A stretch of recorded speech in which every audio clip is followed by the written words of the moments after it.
Yamuna Tirah वनचारी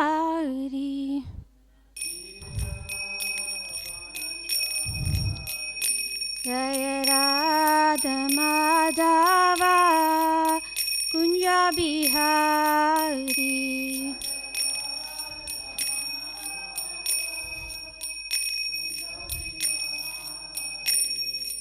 Gopi जनवल्लभा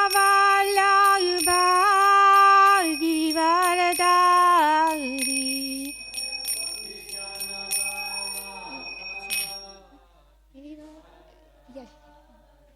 Jai Gopi जनवल्लभा Girivardhari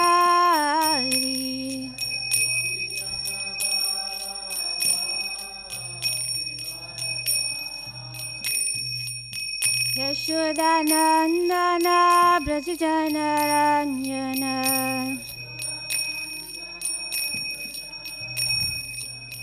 Yashodanandan Braj Janaranjan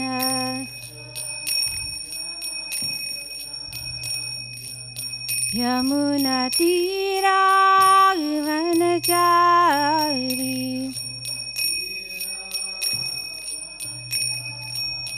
Yamuna Tirah वनचारी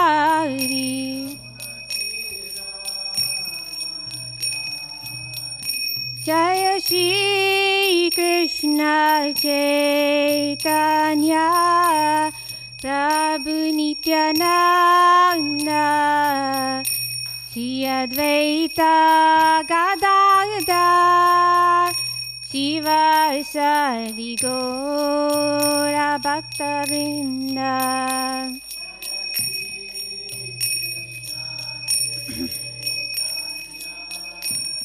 Prabhu Nityanand Shri Advaita Gadadhar शिवासादि Gaur भक्तवृंद Hare Krishna, Hare Krishna, Krishna Krishna, Hare Hare, Hare Rama, Hare Rama, Rama Rama, Hare Hare.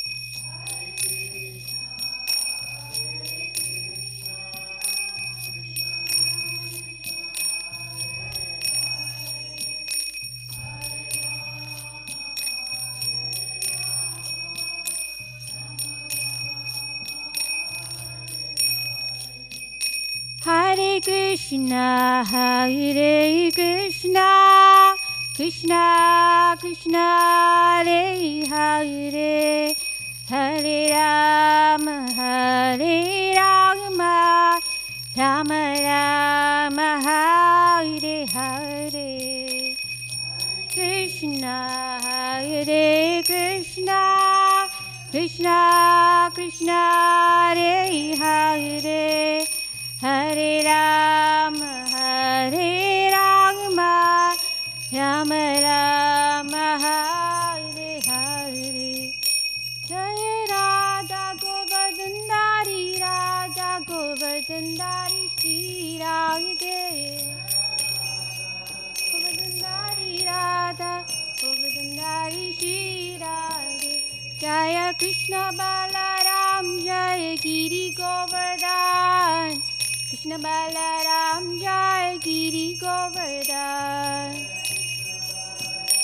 Jaya Giri Govardhan Jaya Krishna Balaram Jaya Giri Govardhan Jaya Gaurani Tai Jaya Gaurani Tai Jaya Gaurani Tai Jaya Gaurani Tai Tai Jaya Gaurani Tai Jaya Gaurani Tai Jaya Gaurani Tai Jai Jai Prabhupada Prabhupada Prabhupada Jaya Jai Prabhupada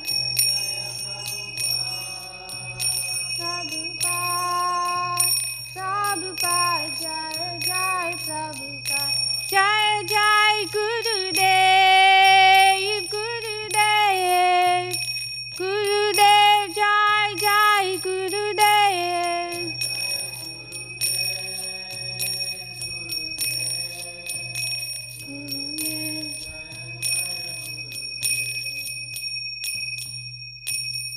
Om Vishnupad Paramahamsa Parapachakachara Shila Astotar. His Divine Grace A.C. Bhakti Vedanta Swami Srila Prabhupada Ki Jai. Ananta Koti Vaishnav Vrinda Ki Jai. Namacharya Shila Haridas Thakur Ki Jai. Prem se kaho Shri Krishna Caitanya Prabhu Nityananda Shri Advaita Gadadhar Shivasadi Gaura Bhakta Vrinda. All glories to the simple devotees. All glories to the simple devotees. All glories to the simple devotees. All glories to the lotus feet of Shri Guru and Shri Gauranga. All glories to Shri Prabhupada Ki Jai. Pancha kalpatarubhyascha kripa sindhubhyaiva cha patitanam pavanebhyo vaishnavebhyo namo namaha. So, Hare Krishna, everyone. Good morning. So today we are reading, if someone could please put Prabhupada's book on the verse 3:12:28 and his glasses, please. Thank you, Pete Prabhu. So today we are reading from Srimad Bhagavatam, Canto 3, entitled The Status Quo, and we're reading from chapter 12, which is entitled Creation of the Kumaras and Others. So this chapter is talking about Brahma and his when he's creating the living entities, and we are reading from text 28.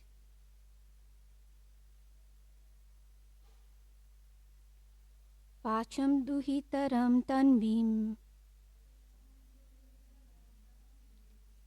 Pacham duhitaram tanvim Swayambhur haratim manaha Akamam chakamekshata Sakama iti na shrutam Pacham duhitaram tanvim Swayambhur haratim manaha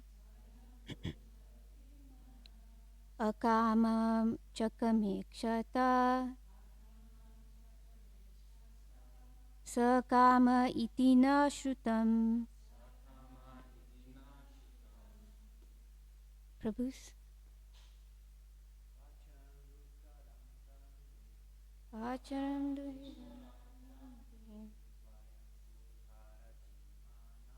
Swayambhur harati manaha Akamam chakamekshata Sakama iti na shrutam. Pacham duhitaram tanvim Swayambhur hariti manaha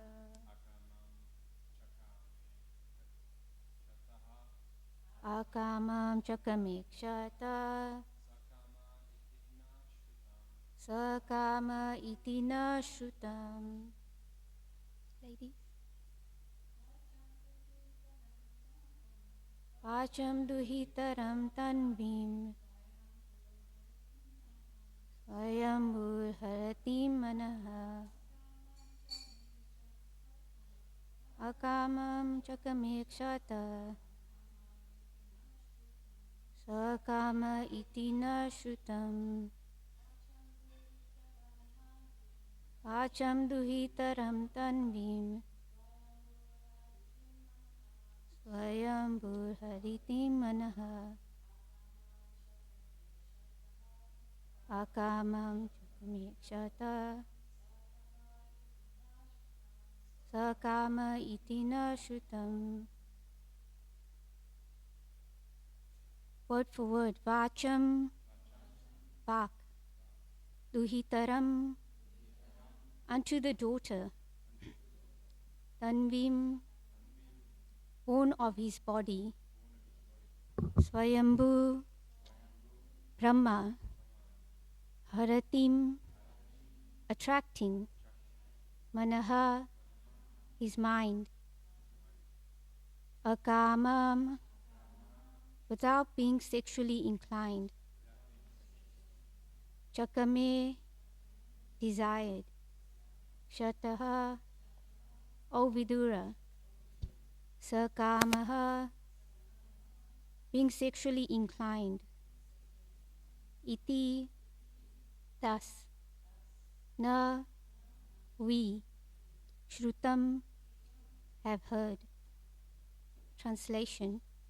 O Vidura, we have heard that Brahma had a daughter named Bhak, who was born from his body and who attracted his mind towards sex, although she was not sexually inclined towards him. Please repeat.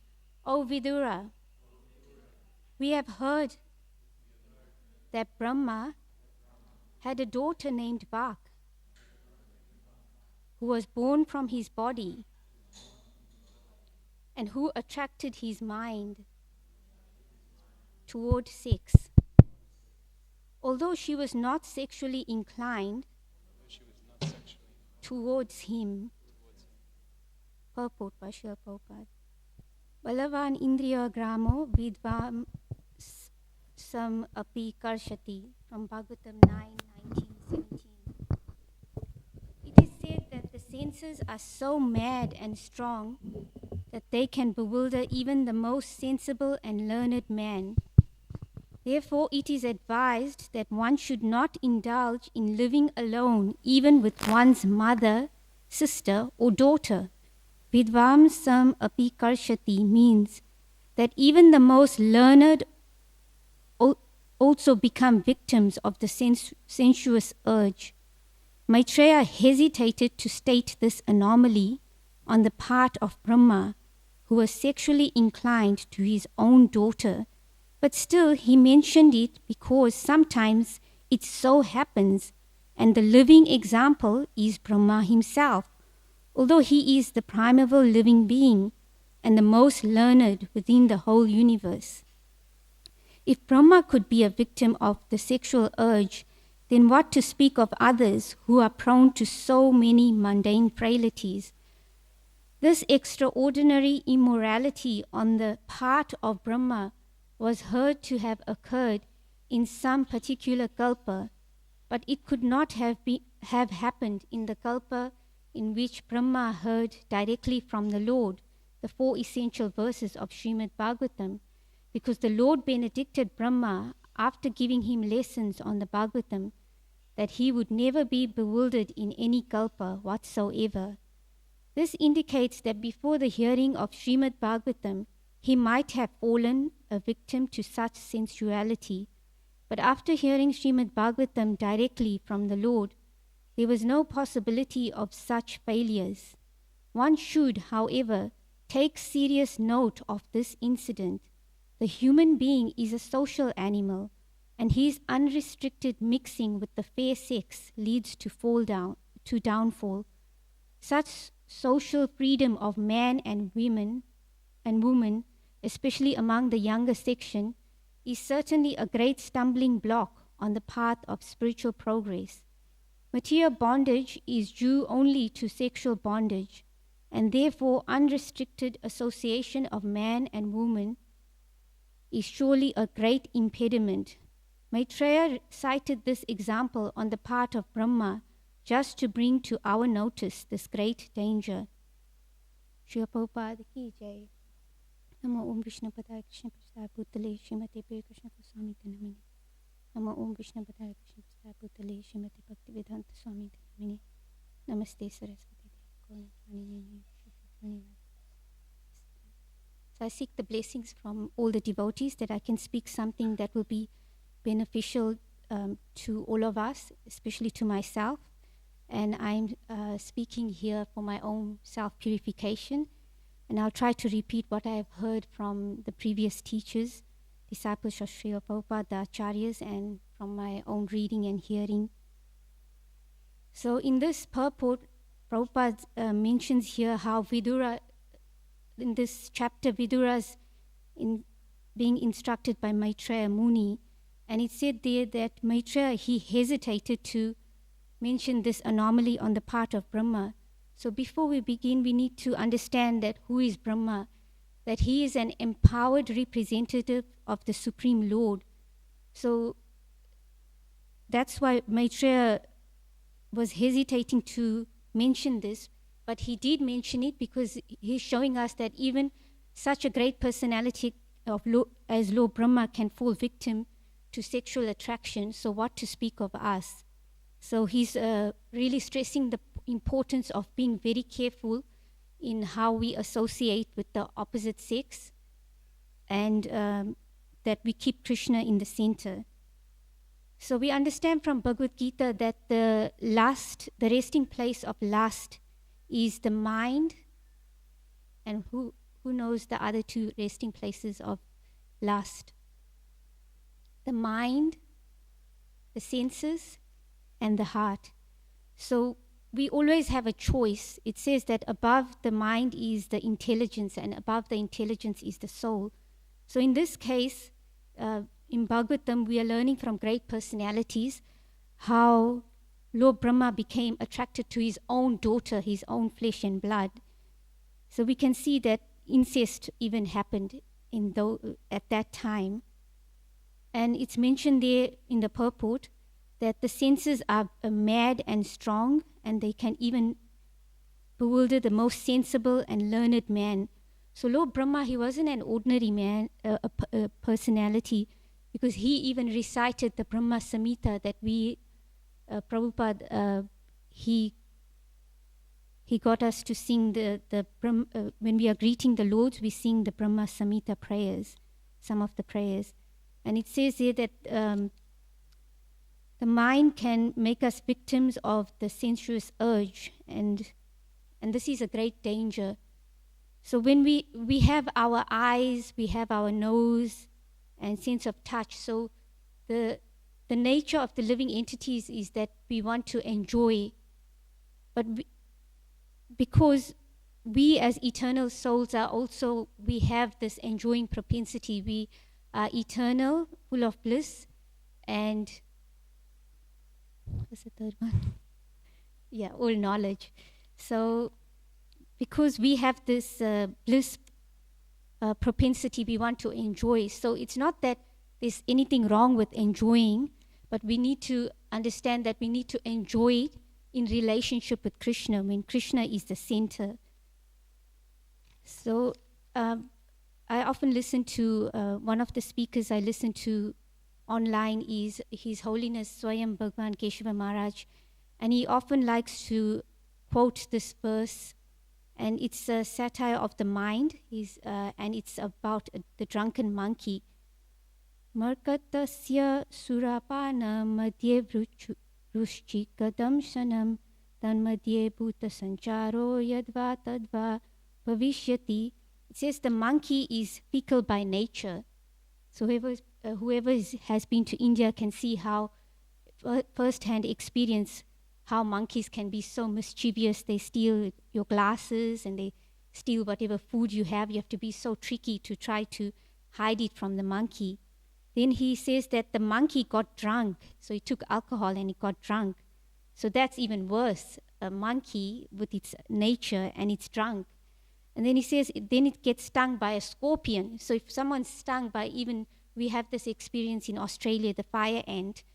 I'm not sure, I've been bitten by a fire ant and it's painful and you're jumping up and down. So he got bitten by a scorpion. And then he was possessed by a ghost. So this is a description of how the mind is like that. And just in a recent class, I was listening to Maharaj, Swayam Bhagwan Keshava Maharaj, and he was saying, one day he went to the temple in London, and then he was going home. So he took the subway and he was going to catch the train, and he was going down the escalator, and this random thought came in his mind, what if I push that person in front of me? And he, someone of his caliber, and he's thinking, where did this thought come from, And he's showing his example in his humility. He's revealing that even not that, a great personality like him, he's revealing that we should understand that we shouldn't become despondent. The mind is of that nature. The mind is like that.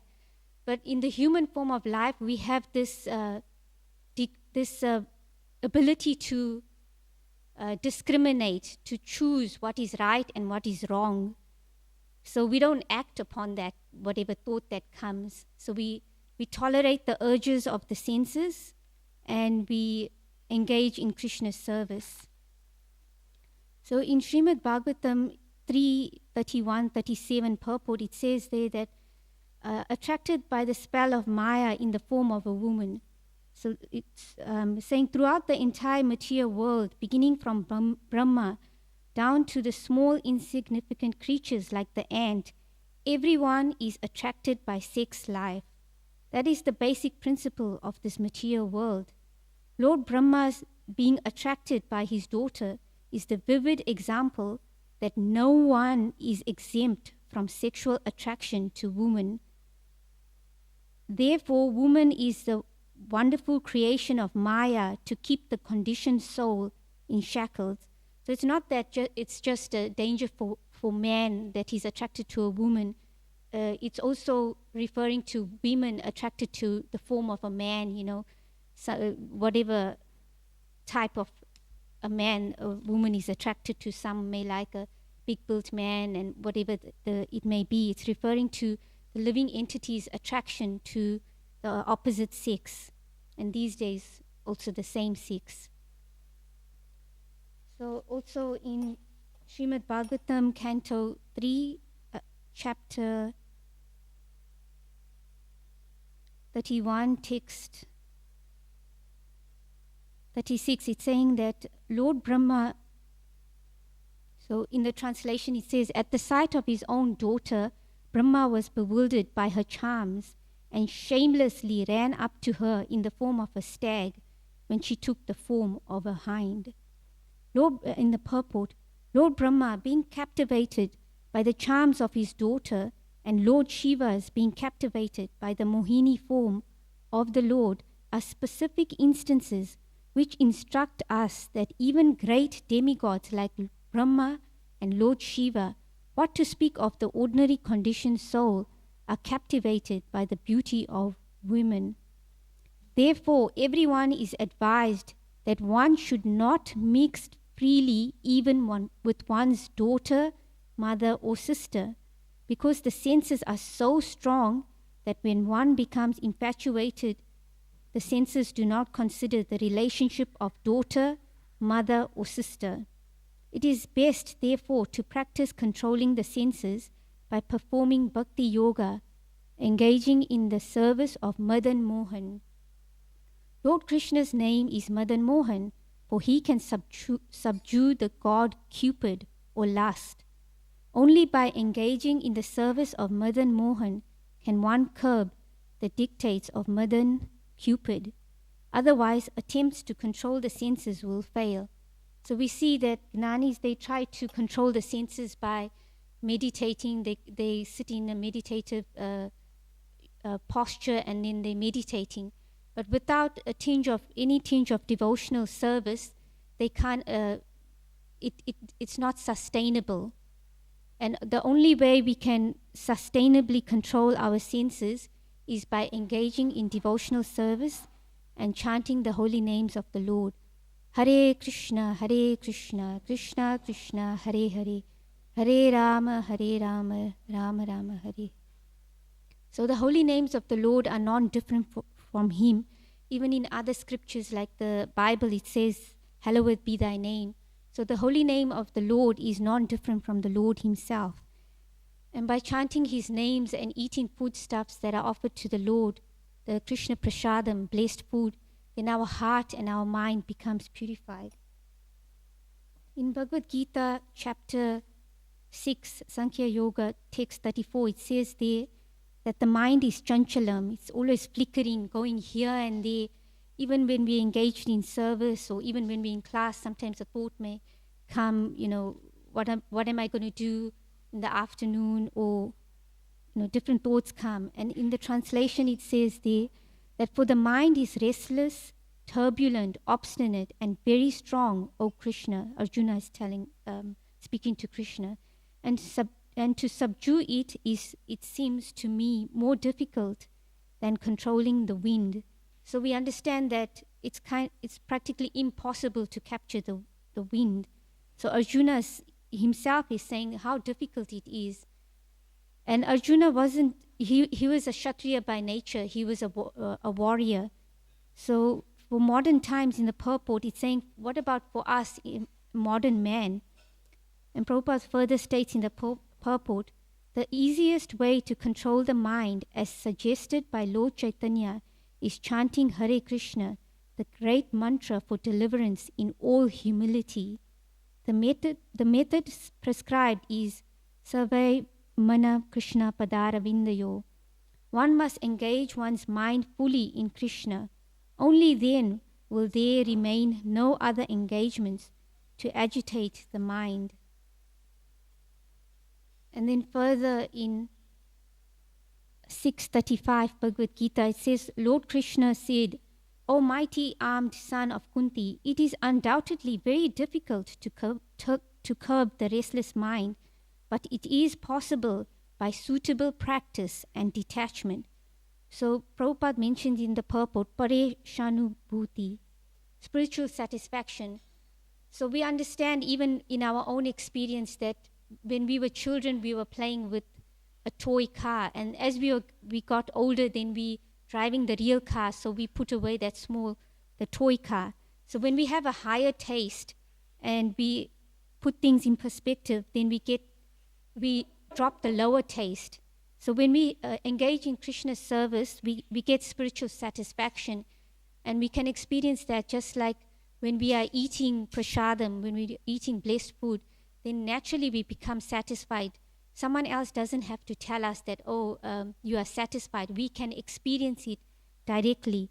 So by engaging in Krishna's service and chanting Hare Krishna, Krishna Krishna, Hare Hare, Hare Rama, Rama Rama, Hare Hare, then we can directly experience it. It doesn't take a rocket scientist to understand this. Just try it. The taste of the pudding is in the tasting. Just try it and then experience it and we'll see. And in the purport, Prabhupada further says, by discharge of devotional service, one feels transcendental satisfaction. As the mind becomes detached from material objectives, it is something like curing a disease by expert treatment and appropriate diet. So what is that expert treatment? Prabhupada has given us this morning program.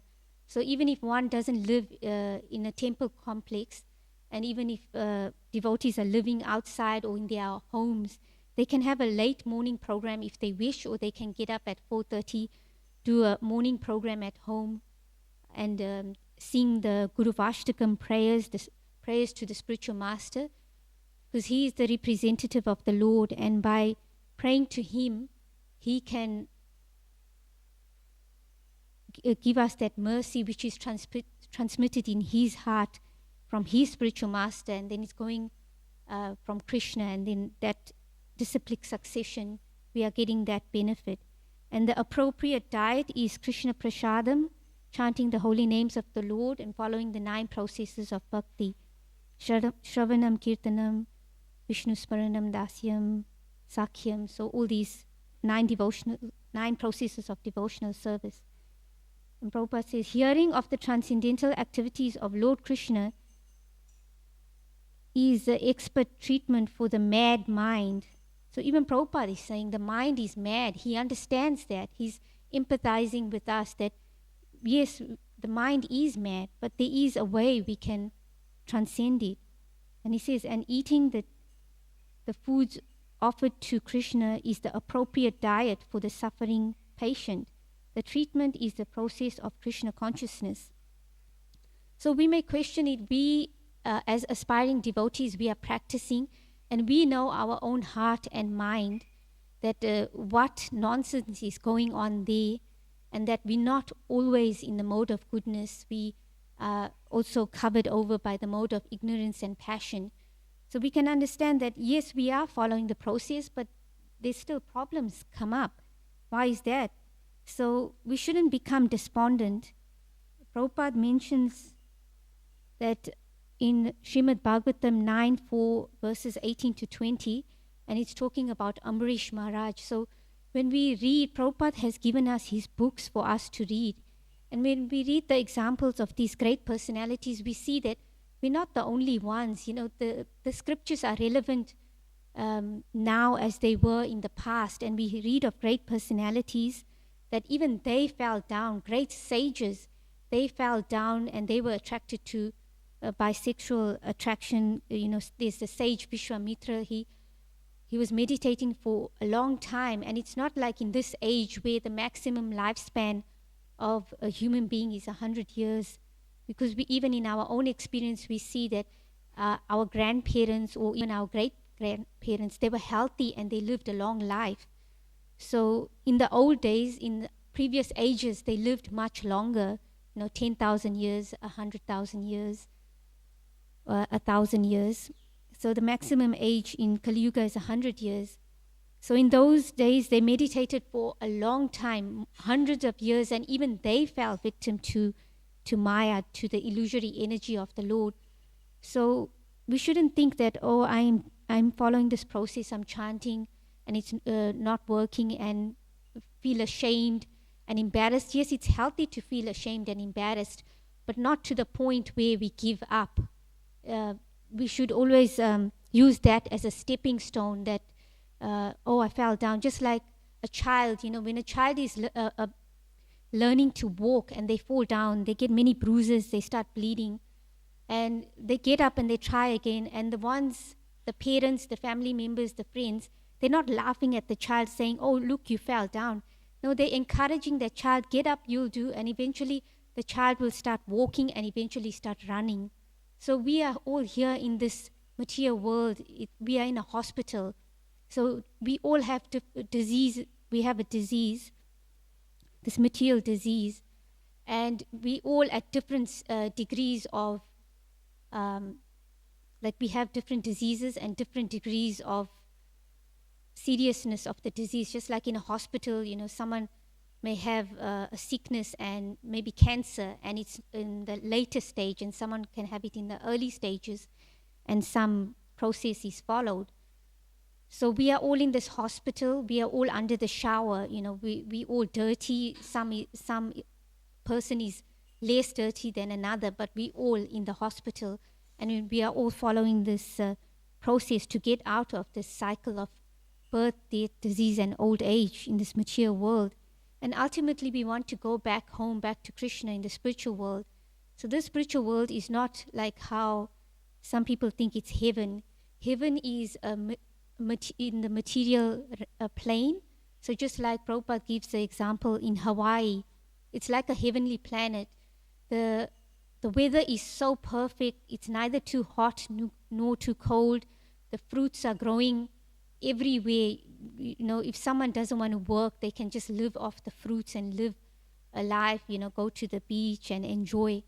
But even in living in a place like Hawaii, or the Queen of England, she can live in a very opulent, be so rich, have good looks and everything, but eventually it's all going to be finished in the material world.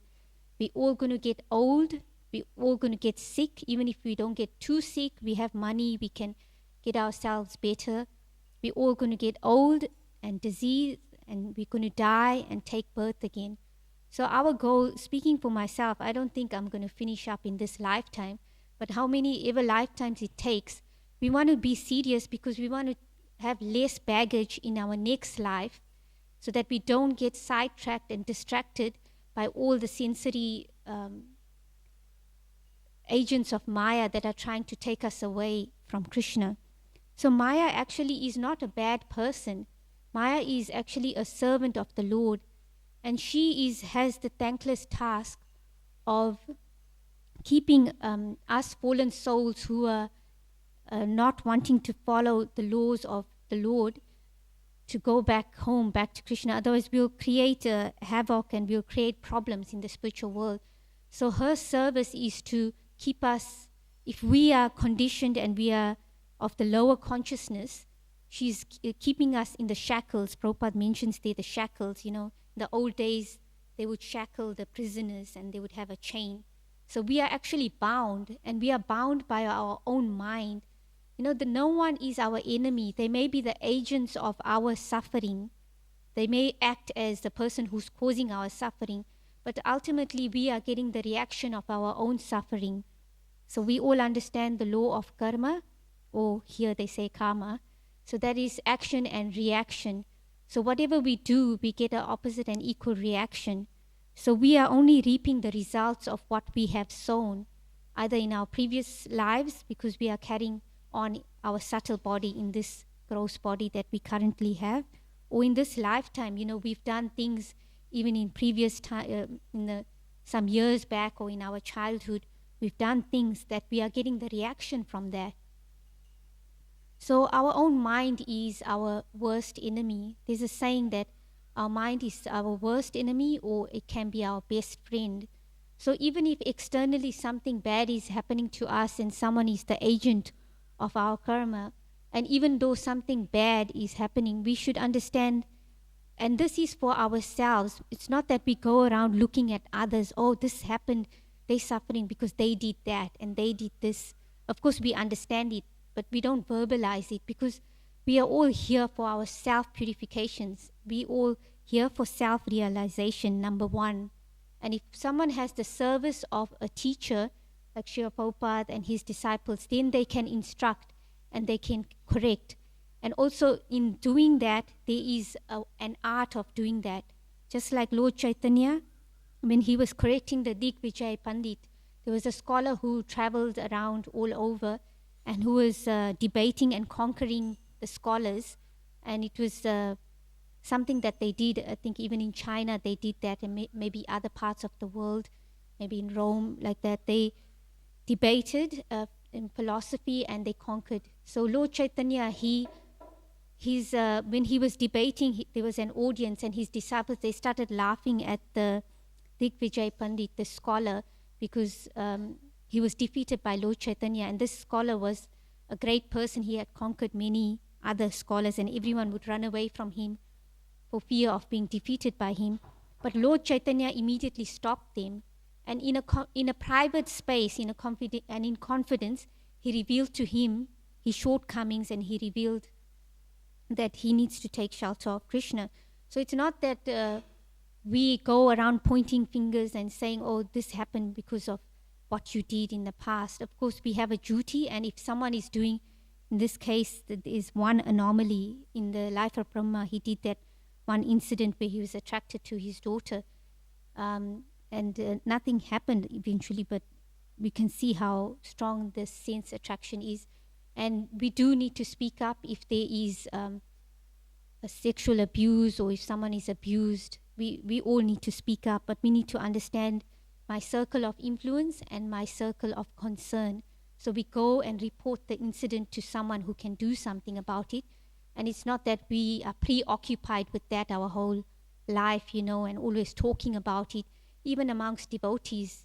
That is not our prime focus. Our prime focus is self-purification, and also to help others and to take as many other souls back home, back to Godhead, or even at least try to give Krishna to others, on whatever level we are on. We try to give what we have. Of course, we can only give what we have.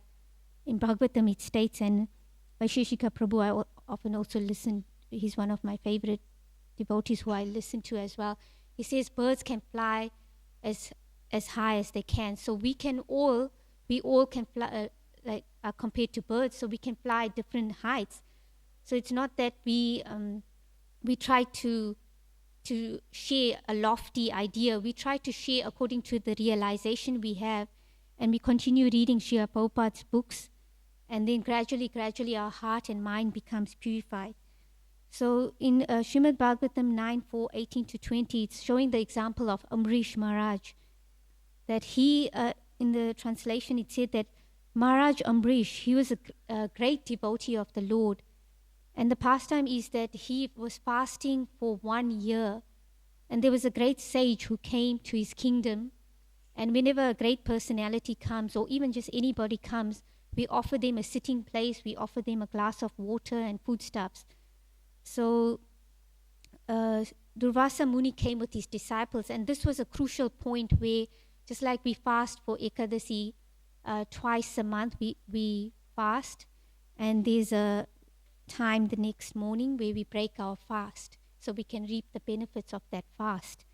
So this was a crucial point, and Amrish Maharaj, he didn't know what to do. So Durvasa Muni had gone and he went to take bath with his disciples. So then Ambrish Maharaj, he also showed by his own example, he knew the answer, but he consulted with his ministers and the sages on what he should do. Then he finally decided that he'll take a sip of water, because that neither is offensive to the guest. He hasn't eaten, but he also has broken the fast. So in the translation, Prabhupada says, Maharaj Ambrish always engaged his mind in meditating upon the lotus feet of Krishna, his words in describing the glories of the Lord, his hands in cleansing the Lord's temple, and his ears in hearing the words spoken by Krishna or seeing the deity of Krishna, Krishna's temples and Krishna's places like Mathura and Vrindavan. He engaged his senses of touch in touching the bodies of the Lord's devotees, like how we hug the devotees. He engaged his senses of smell in smelling the fragrance of tulsi offered to the Lord, and he engaged his tongue in tasting the Lord's prasad. He engaged his legs in walking to the holy places and temples of the Lord, his head in bowing down before the Lord, and all his desires in serving the Lord 24 hours a day. Indeed, Maharaj Ambrish never desired anything for his own sense gratification. He engaged all his senses in devotional service in various engagements related to the Lord. This is the way to increase attachment for the Lord, and he completely frees from all material desires. So isn't it so encouraging to hear this verse? Because we are all doing that. We are all using our legs. We are here. We walk to the temple. We all have engaged in cleansing the temple. We have devotees on the roster who clean the temple, and even those who are not rostered in the morning, sometimes we have a chance before darshan. We sweep the temple room and we smell the flowers offered to the Lord. We are bowing down. We are using our head to bow down to the Lord. We are eating Krishna prasadam. So we are doing all these things, even though our mind comes up with all these thoughts that it's such an embarrassment for us, to even think that we're thinking such things. But we shouldn't become despondent, and we should keep practicing, keep doing this devotional service. It seems like it's so easy because it's so accessible to us. By Prabhupada's mercy, he has created these holy dhams. It's mentioned there that we see the temple of the Lord, we walk to the temple. So these places in the Western countries, Prabhupada has created this dham. Dham is a holy place, and New Govardhana is a holy place. So we are engaged in service in this holy place. By Prabhupada's mercy, he's created all these holy places all over the world, these preaching centers. The devotees of the Lord, we associate with devotees, and we need to be careful associating with devotees. So everyone is on a different level. So we need to associate with devotees, like-minded devotees, and devotees who are more progressed than us, so that we can try to also keep progressing on this path. This, like Bhakti Chara Swami says, this movement is the Krishna consciousness movement. Movement means we need to move. We're not static. So we need to keep progressing. Wherever we are in Krishna consciousness, we keep trying to increase the bar. Just like a weightlifter lifts the weights, he doesn't immediately start lifting the weights to a very heavy weight. He starts with small weights and then gradually increasing. In devotional life, it's not that we reach a satiation point. It's not like material world where we reach a satiation point. Spiritual life, it's always increasing and increasing. The bliss is always increasing. The service opportunities are always increasing. But we also need to be conscious of where we are.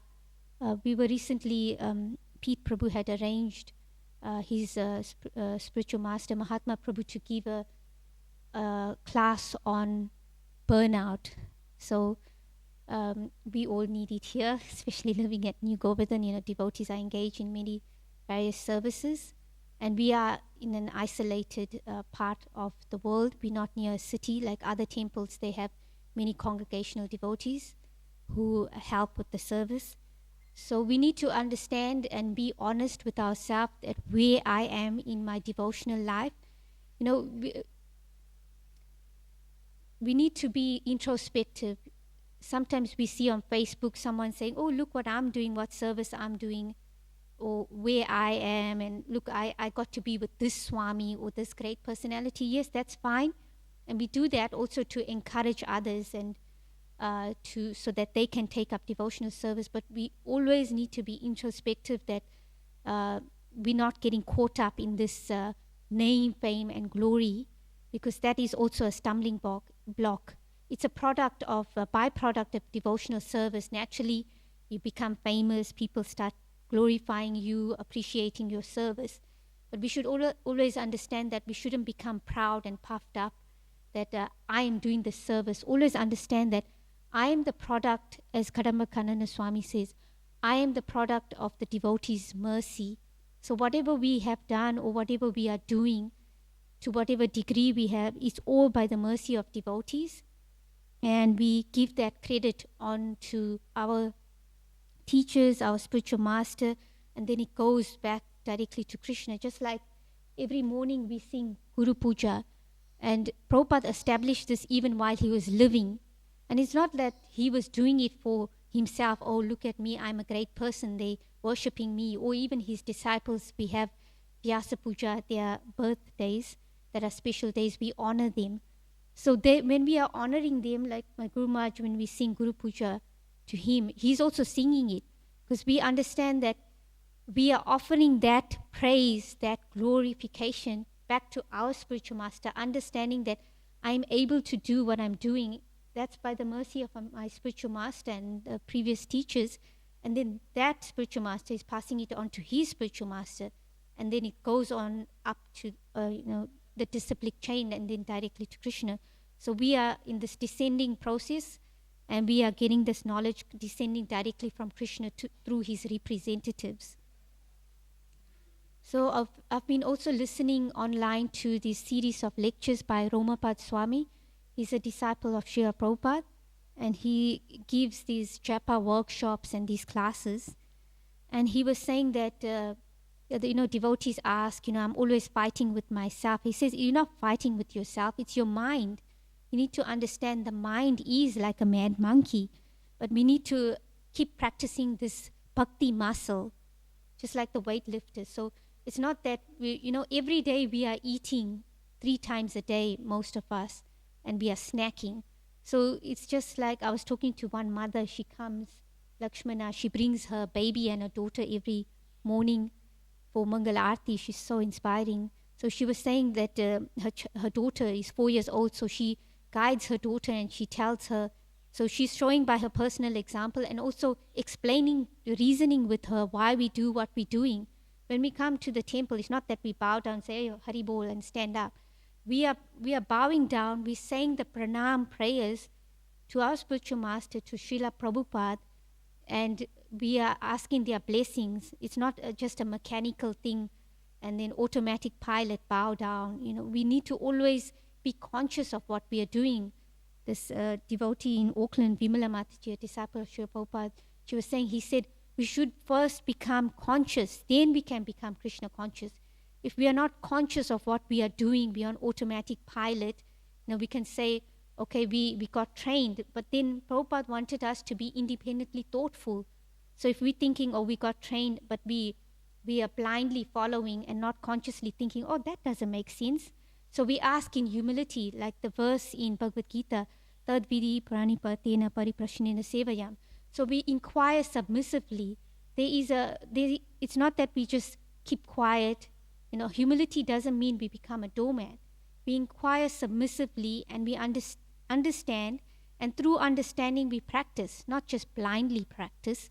Yes, the process is there, it's perfect, but we need to also use our intelligence and be conscious of what we're doing. So we need to exercise this bhakti muscle and not become despondent and not go away and think, my heart is so dirty. We are all there, and it may not manifest externally, but we know our own mind and our own heart, what filth is there. So just keep practicing, keep going, keep going, and we can make progress. So even great personalities like Lord Brahma, it's shown in this example that even he can fall down. But we also have the example of a great personality like Haridas Thakur, who was born in a Muslim family, and Maya Devi herself, the personification of the agent of the illusory energy. She is the representative of Krishna's illusory energy. She herself came, beautiful body, big breasts, she's swaying her hips, coming to Haridas Thakur, but he was not at all wavering, didn't even blink an eye looking at her. He continued chanting. So even a person of his caliber, he purified even Maya Devi, and she became his disciple, and she started chanting. So we're not on that platform of Haridas Thakur, but wherever we are at, we keep practicing devotional life, keep progressing, and help each other as much as we can, help others, go on Harinam if we can, speak about Krishna to others with the devotees, not get sidetracked by what's happening, even within our movement, even within the Christian religion, there has been child abuse and things like that. So these things are going on in the material world. Everything's going on, but just keep the focus. Like the devotees say, keep the main thing. And the main thing is Krishna consciousness, keeping Krishna in the center and chanting Hare Krishna, Krishna Krishna, Hare Hare, Hare Rama, Rama Rama, Hare Hare. So I'll end there. If anyone has any questions, comments, corrections, or any reflections they would like to share.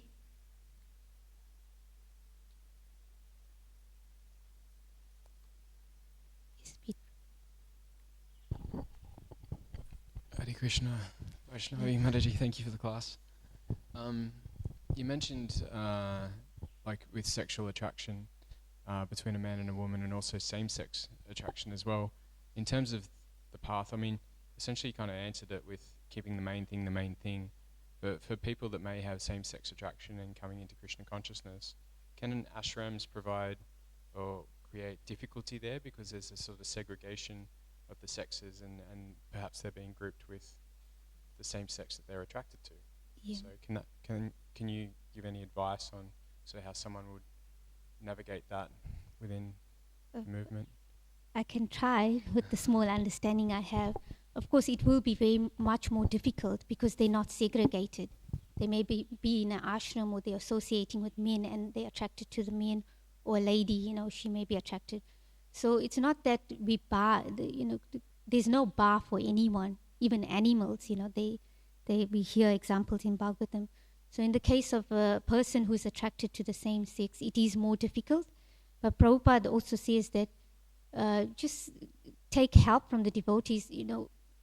I remember a few years ago, there was one Swami who fell down, and my Guru Maharaj was visiting in Auckland, and he was saying that that devotee fell down because he didn't have, even though it was of the opposite sex, but the same principle applies. He was saying that we all need to find at least one person that we can reveal our mind in confidence, and we know that person is not going to go put it on social media and go talk to someone and say, oh, you know what happened?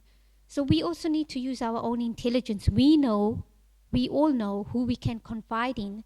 So every one of us, even if we don't have we may be introvert, but have at least one person in your life who is your well-wisher, and you're willing to listen to that person. You're willing to tell of your shortcomings. It's very humbling for us. We know our own experience, very humbling to reveal our own shortcomings, because no one wants to do that.